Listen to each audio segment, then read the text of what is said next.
Khan sir Patna वाले, उनके खिलाफ एफआईआर दर्ज हुई है। क्या वो अपनी परिस्थिति का गलत इस्तेमाल कर रहे हैं?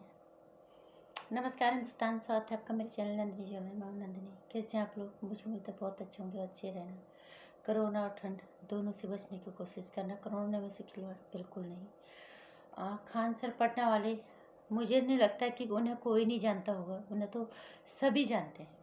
उनकी शैली, उनका तरीका, एक एक चीज़ को इतनी बारीकी से और इतने उससे हर चीज़ को समझाने की कोशिश करते हैं। और कभी तो वो इतने पढ़े लिखे, इतने बुद्धिजीवी होने के बाद कभी कभी लगता है कि वो बिल्कुल पढ़े लिखे नहीं है। मतलब उतने साधारण तरीके से वो हर चीज़ को समझाने की कोशिश करते हैं। उनको लगता है, हमें लगता है कि वो हर तबके के, हर वर्ग के सोच को समझने की ताकत वो रखते हैं।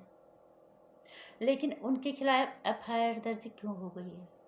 26 जनवरी को गणतंत्र दिवस मनाया जाता है, लेकिन वहीं हमारे देश के छात्र जो है रेलवे स्टेशन पे तोड़फोड़ करते हैं और ट्रेनों पे आग लगाते हैं। इसके लिए जिम्मेदार माना जा रहा है खान सर को। और हम बिल्कुल ये नहीं कहेंगे कि वो छात्रों का जो प्रदर्शन जो उग्र रूप ले चुका है ये गलत है। गलत है, जो छात्र कर रहे हैं वो गलत कर रहे हैं, हम ऐसा बिल्कुल नहीं कहेंगे। क्योंकि युवा हमारे देश का भविष्य है। ये हमारे देश की रीढ़ की हड्डी, अगर ये कमज़ोर पड़ गई तो हमारा देश तो अपाहिज हो जाएगा। हम इनके प्रदर्शन के खिलाफ बिल्कुल नहीं है, लेकिन सवाल ये है कि जो अपनी परिस्थिति का गलत इस्तेमाल कर रहे हैं, जिनके लोग इस हद तक आंख बंद करके जो है फॉलो करते हैं, अगर वो अपनी परिस्थिति का गलत इस्तेमाल करेंगे तो फिर अफसोस तो होता ही है। क्योंकि ये देश तुम्हारा ही तो है, इस देश की प्रॉपर्टी तुम्हें इसी देश के अंदर मिल रही है।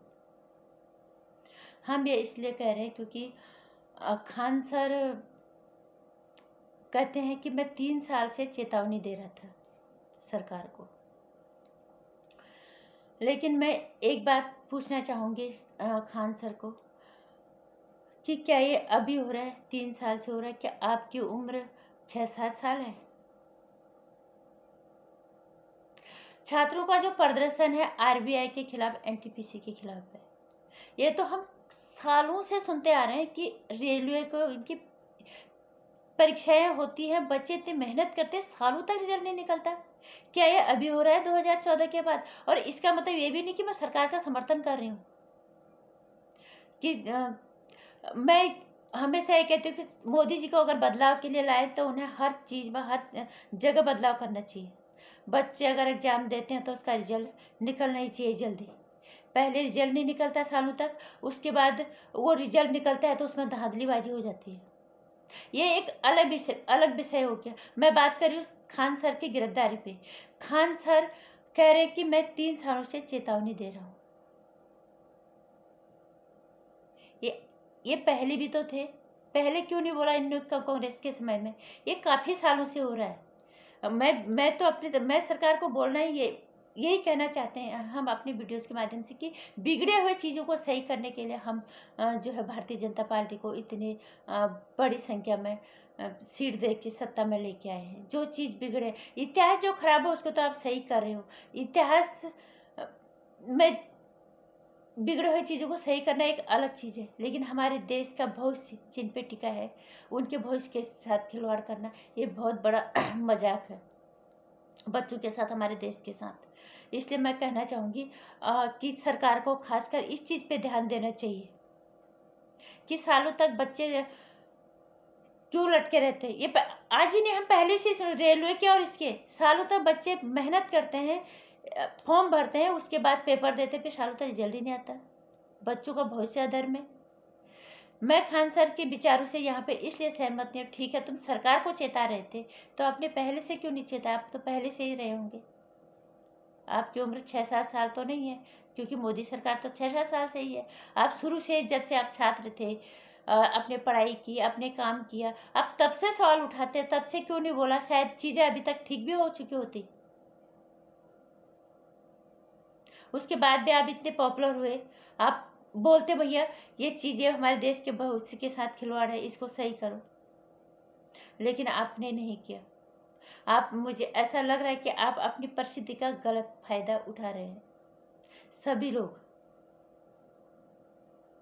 जो भी लोग प्रसिद्ध हैं, वो यही काम कर रहे हैं कि देश के अंदर ही देश के खिलाफ भी उसका इस्तेमाल कर रहे हैं, देश को अराजकता के रास्ते पे ले जाने के लिए, जबकि बहुत गलत है। चाहे वो ध्रुव राठी है, चाहे वो खान सर है। आप लोगों को पॉपुलरिटी इसी देश के अंदर मिली है, तो इस देश के लिए आपकी जिम्मेदारी बनती है कि देश एक सही रास्ते पे जाए। हम हमेशा खान सर के वीडियोस देखते हैं, हम उनको पसंद करते हैं, लेकिन जिस तरह से उनके वीडियोस में कई तरह की दोगली तरह की बातें सामने निकल के आती है, वो समझ से बिल्कुल परे है। और इसका मतलब ये नहीं कि मैं सरकार का यहाँ पे समर्थन कर रही हूँ, बिल्कुल। मैं भारतीय जनता पार्टी के नेताओं को बोलना चाहूँगी कि मोदी जी के नाम पे आप कहाँ तक मौज करते रहोगे? हर काम मोदी जी नहीं करेंगे। जो विभाग आपको दिया गया है उसमें आप काम क्यों नहीं करते? हमारे रेल मंत्री कान में रुई ठूस के क्यों बैठे होते? ये रेलवे के परीक्षा तो हम शुरू से सुनते आ रहे हैं कि सालों से पहले बच्चे पेपर देते, साल तो रिजल्ट ही नहीं निकलता। आपने सबसे पहले, अगर आपको इतने अच्छे सीटों के साथ सत्ता दी थी, आपने इस पे सबसे पहले काम करना चाहिए था, क्योंकि हमारे देश का युवा हमारे देश का भविष्य है। अगर ये टूट गया, ये बिखर गया, तो हमारे देश की रीढ़ की हड्डी है, हमारा देश अपाहिज हो जाएगा। और मैं कभी भी किसी भी वीडियो में कभी भी किसी भी मार घाट, चाहे कोई कितना भी गलत हो, मार धाड़ गाली गलौज का ना तो समर्थन करती हूँ, और ना ये किसी समस्या का हल है। ये उन बच्चों को भी समझ में आना चाहिए, आपका हक है। दूसरे तरीके से मांगो, अपने देश की संपत्ति को नुकसान पहुंचा के, अपने देश के अंदर अराजकता अशांति फैला के, क्या इससे आपको आपका हक मिल जाएगा? हम आपके साथ शिद्दत से खड़े हैं। हम सरकार के सामने आपके लिए मांग करेंगे, आपके साथ हम खड़े हो जाएंगे, बशर्ते आप सही तरीके से अपनी मांग को रखो। अपने देश के अंदर अपनी संपत्ति को नुकसान कर देना, अपने ही लोगों को इन आंदोलन के द्वारा अपने ही लोगों को मौत के घाट उतार देना, कोई किस रूप में मरेगा, कोई किस रूप में मरेगा, कोई समर्थक मरेंगे तो कोई विरोध करने, आंदोलन करने वाले मरेंगे, तो कोई आम जनता मरेगी। नुकसान तो कुल मिला के हमारे देश का ही होगा।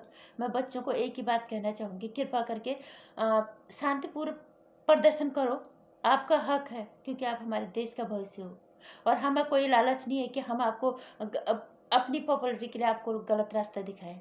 आप हमारे देश के बच्चे हो, आप हमारे बच्चे हो, सही रास्ते से अपना हक मांगो सरकार से। ये जो आपको दोगली बातें करके गलत राह दिखा रहे हैं, उनकी बात समझिए कि उनको फॉलो करने की ज़रूरत बिल्कुल नहीं। आप भी पढ़े लिखे हो, अपने दिमाग से चलो। अगर सरकार गलत कर रही है आप लोगों के साथ, हम आपके साथ हैं। आप अपना हक शांतिपूर्ण तरीके से मांगो, और जो आपका हक बनता है, क्योंकि आप इस देश के भविष्य, अपनी इतनी मेहनत की है। रिजल्ट आता है, रिजल्ट आने के बाद धांधली हो जाती है, बहुत अन्यायपूर्ण है ये, लेकिन गलत तरीके से नहीं। कृपा करके मार धाड़ संपत्ति फूंक देना, ये किसी भी समस्या का हल कहीं से भी नहीं है। और हाँ, हम मोदी जी के नाम पे वोट ले जाते हैं ना, बहुत सारे लोग ऐसे विधायक सांसद जो सिर्फ मोदी जी के नाम पे वोट ले जाते हैं, और काम गलत हो गया फिर बदनाम मोदी जी। कम से कम अपनी जिम्मेदारी का एहसास करो। जो विभाग आपको दिया गया है, उस विभाग के अंदर तो आप कम से कम काम करो कि उस विभाग को ठीक करो।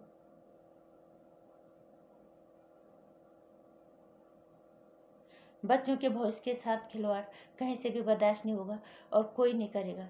यहाँ पे हम बच्चे, अगर आप सरकार के खिलाफ है तो हम उनके साथ हैं, लेकिन तोड़ फोड़ करके, गाली गलौज करके, मार धाड़ करके सरकारी संपत्ति को आग लेके, इसके हम समर्थन में बिल्कुल नहीं है। और सरकार को हम कहना चाहेंगे, हमारे देश का भविष्य है युवा, ध्यान दें कृपा करके इन पे, नहीं तो फिर 2024 भी ज़्यादा दूर तो नहीं है। जय श्री राम। बाकी हमारे देश का भविष्य, हमारे देश के युवा, उनकी मांगें बिल्कुल जायज़ है। अगर वो सही है तो कृपा करके उनका साथ दो, बशर्ते वो गलत तरीका ना अपनाएं और सही रास्ते पे हो। बाकी अगर आपको मेरे विचार अच्छे लगते हैं तो लाइक और शेयर कर दीजिएगा, चैनल को सब्सक्राइब भी कर लीजिएगा। आने वाली वीडियोज़ की जानकारी के लिए घंटी आइकन पर प्रेस कर दीजिएगा।